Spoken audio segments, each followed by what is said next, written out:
school? Wondering why you were learning particular material or completing certain tasks? When did you first feel that way? High school? Middle school? Earlier? This is a photo of my daughter when she was 5 years old, just a week before she began kindergarten. Notice the glasses she created by adding pictures of wide open eyes, so in her words, she could sleep in class without anyone noticing. Now, remember, this is before she began school, based solely on her expectations of being bored. Expectations that I think to some extent we all share. That school is just something to get through. As an educator myself, someone who's worked in and studied schools for almost 20 years, I find that all too often, schools and teachers aren't supported in intentionally developing students' voices, ideas, and talents. For the most part, schools today look and feel much like schools from over 100 years ago. Large groups of students sitting at desks, completing teacher-directed tasks, and memorizing information we can look up on cell phones in a matter of seconds. If we're going to solve 21st century dilemmas like climate change, social injustice, we need to prepare students differently. We need creative problem solvers, not worksheet completers. We need lifelong self-directed learners. And to do this, we may need to transform how we think about teaching and learning. Now, over the last few decades, one of the major mechanisms for improving teaching and learning has been the introduction of instructional coaches, professionals in schools who work alongside teachers and help design and implement high-quality instruction in literacy, math, and so on. Now, let me stop you there and clarify. When I say coach in the Boston area, many people think of people like Bill Belichick, right? Hard-charging, hard-nosed authority figures who get the most out of their players. And while there are some similarities between a sports coach and an instructional coach, today I'm focusing on those coaches in schools, like my colleague, Jill Tully in Melrose, Massachusetts, who co-designs and co-teaches lessons, who models, who observes in classrooms and offers feedback, who supports school-wide improvement. Now, some of my own research on coaching suggests that effective coaches like Jill balance two very different stances with teachers in schools.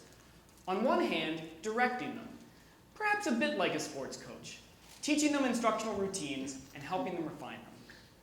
On the other hand, responding to teachers, going where they want to go, answering their questions, perhaps a bit more like a life coach.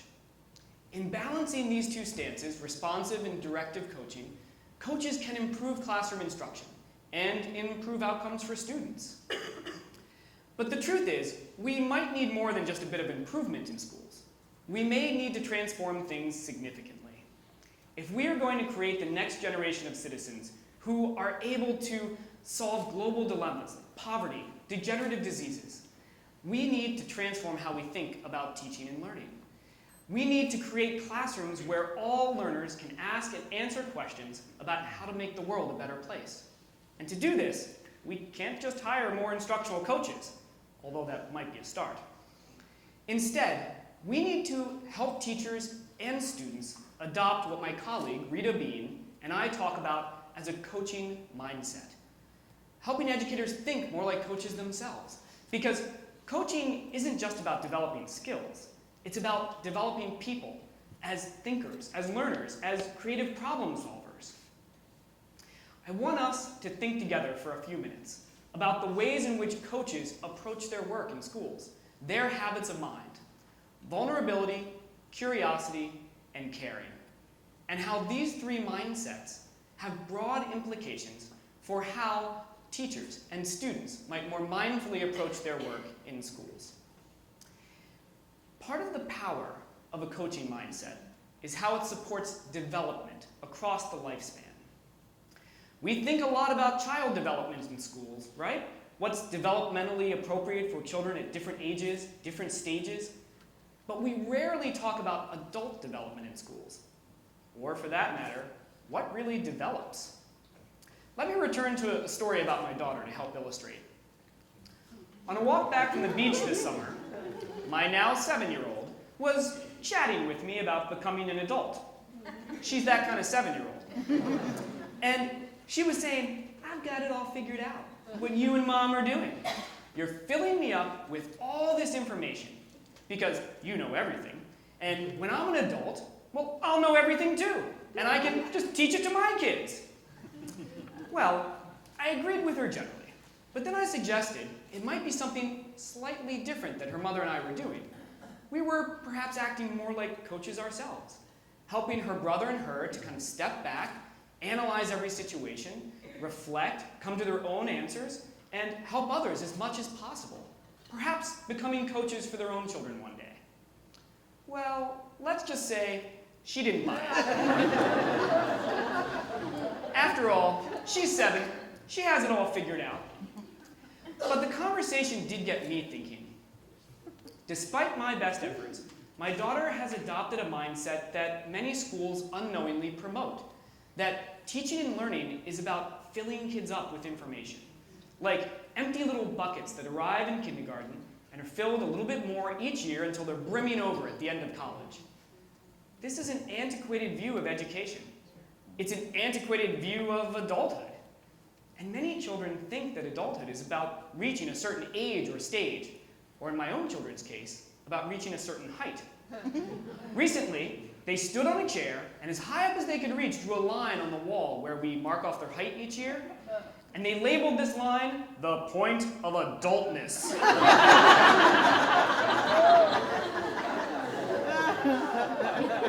They figure, when they reach that height, they're adults. Not a bad hypothesis. But as a coach myself, and as someone who has worked with and studied coaches, I've come to learn that development and adulthood has a lot more to do with mindfulness and transformation than it does with height. In the words of developmental psychologist Robert Kegan, it has to do with something called constructive developmentalism. The notion that what develops over time is how we view the world, how we construct the world and think about our relationships, our dilemmas, our work, and so on. What actually develops over time is the way that we see our work with others. We adopt larger frames. We step back from those things that we once were subject to, and we hold it as object. We analyze it and gain a new perspective. So, for instance, the 4-year-old is subject to fears about what's under the bed, unable to step back, hold it as object, and analyze it as an irrational fear. The same way a college student might be worried about a final course grade, be subject to it, unable to step back, hold it as object, and see it within the much larger context of a college career. And so we develop over time by stepping back, adopting larger frames, gaining new perspectives. This is exactly what instructional coaches help teachers to do in classrooms, to step back from their instruction, analyze it, come to new perspectives on it, to refine it, the same way that teachers act as developmental coaches for children. But we need to move beyond a reliance on coaches. Instead, we need to help teachers and students think like coaches themselves. That coaching relationship can be internalized, right? That coaching relationship between coach and teacher, teacher and student, parent and child, that can be brought within us so that we each become the coaches that we need. What develops over time is a stronger, clearer, internal coaching voice that helps us navigate the world. We need to support teachers in school in engaging in deep reflection and growing that internal coaching voice so that it guides instructional decision-making, responding to students, and so on. And then we need to take a step further and support teachers in becoming what Robert Kegan would call self-transforming learners. Learners who understand that no matter how strong that internal coaching voice, it is always incomplete. We are each always growing, always in need of others' perspectives. We need to become interdependent, not just independent, because it is the collective group of educators who change a school and the collective group of citizens who change the world. So I argue it's never enough to bring more coaches into our schools and our lives. Instead, we need to become the coaches that schools and the world needs today. So, how do we do that? Well, we begin by focusing on vulnerability, curiosity, and caring. 3 of the mindsets that coaches adopt and bring into schools. Vulnerability. Coaches help teachers grow by learning alongside them, adopting a growth mindset, shedding that label of expert so they can learn with and from the teachers they coach, just like teachers learn with and from the students they teach. By modeling vulnerability, coaches and teachers create classrooms in which students become vulnerable learners and are able to open themselves to learning new ideas and new content through engaging in authentic questions about how to make the world a better place. Curiosity. Curiosity is the main tool that a coach uses. Intentional, strategic questioning. By asking open-ended, generative questions of teachers, coaches can support them in then asking open-ended, generative questions of students. We thereby create questioning routines in classrooms, which over time are internalized and become self-questioning routines. Self-questioning is the road to self-transformation. Questioning the status quo is the beginning of crafting a better future. And finally, genuine, authentic caring. Coaches care as much, if not more, for others' learning as they do for their own. They value interdependence over the myth of independence and the reality of isolation that many teachers and students face in schools. By honoring others' learning, we transform ourselves. Vulnerability, curiosity, and caring. Imagine the transformations we might see in schools if those were the mindsets that teachers and students prized above memorization or the adoption of technical skills.